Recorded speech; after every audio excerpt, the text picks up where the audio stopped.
I think Micheál Martin will probably pivot to the golf, because we know with the Ryder Cup of next year, I wouldn't be surprised if he hands him an official invitation. Do you remember when Trump and Keir Starmer had their first meeting, and Keir Starmer did a big play of the invitation from the King for a second state visit?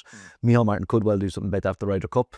Donald Trump may confirm he's going to come to the Open, which his son has already said and told Sunday Independent he's going to do in September. And so those would be the kind of easier points for Micheál Martin. I think all this is going to be dependent on what the media just throw at them. Yeah, and then rely upon the fact that it is St. Patrick's Day, and there's a bit of a feel-good factor about St. Patrick's Day. It's not a day a week earlier as it was last year, so it's the day itself. So it's a bit of top of the morning to you. Yeah. There's a bit of top of the morning. Also, two things I would just say as well. One, it's on a Tuesday, and back here it's a bank holiday. So how much of the public here will be watching it? People off their kids, the parade. Yeah. There's probably an element of that, which I don't know whether that will help Micheál Martin or not.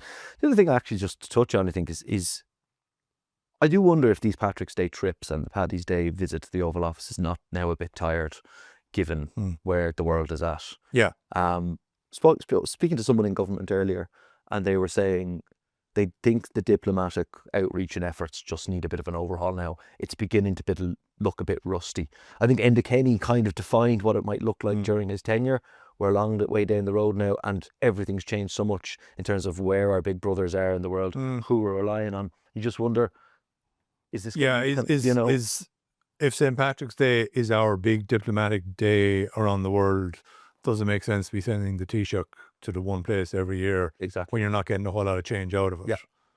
Yeah, well, let's see.